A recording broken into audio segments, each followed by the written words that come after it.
Society form అయిన తర్వాత community hall కట్టుకుంటారా, మసీదు కట్టుకుంటారా, టెంపుల్ కట్టుకుంటారా, చర్చ్ అనేది సొసైటీలో ఫామ్ అయిన తర్వాత అది వాళ్ళ ఇష్టం. యాజ్ పర్ గవర్నమెంట్ నామ్స్ ఏంటంటే ఇలాంటి టెంపుల్స్ అనేది మనం ఇవ్వకూడదు. సోషల్ ఇన్ఫ్రాని ఇస్తాం. సపోజ్ ఇది ఉంది ఇప్పుడు social infra, apart from park ఇది ఎక్స్ట్రా ఇచ్చాం. ఇది దేని గురించి అంటే మన ప్లాన్ 2 acres ఇది మన మార్కెట్ యార్డ్ గురించి.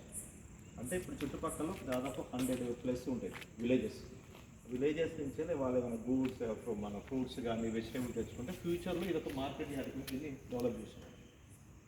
అంటే నెక్స్ట్ 10 years 20 years తర్వాత ఏ విధంగా పాపులేషన్ నీడ్స్ అవసరాలు ఉంటాయో దాన్ని దృష్టిలో పెట్టుకుని రోడ్లు ఇచ్చాం. As per DTC 60 feet road సరిపోతుంది. బట్ మనం ఏం చేసాం, 100 feet రోడ్ ఇచ్చాం. బట్ దానిపైన సైకిల్ ట్రాక్ వస్తుంది, వాకింగ్ ట్రాక్ వస్తుంది. సో ఎమ్యూనిటీస్ రెగ్యులర్ ఎమ్యూనిటీస్ కాక 40 amenities మనం ప్లేస్ ఇస్తాం. క్లబ్ హౌస్ ఉంది. ఇప్పుడు క్లబ్ హౌస్ ఇవ్వాలన్న రూల్ ఏం లేదు.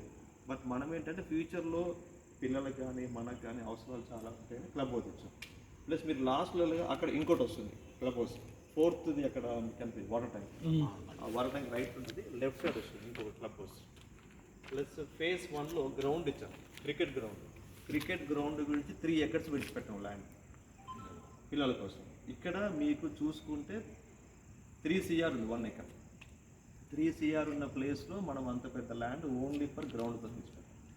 phase 3లో స్పోర్ట్స్ కాంప్లెక్స్ ఒకటి ఇస్తున్నాం, అంటే మల్టీపర్పస్ కాంప్లెక్స్ కావాలని అక్కడ ఇస్తున్నాం. ఇంకొకటి phase 4లో మనకు ఇది హెర్బల్ గార్డెన్ ఒకటి ఇస్తున్నాం. హెర్బల్ గార్డెన్ మెడిసినల్ ప్లాంట్స్తో మొక్కలు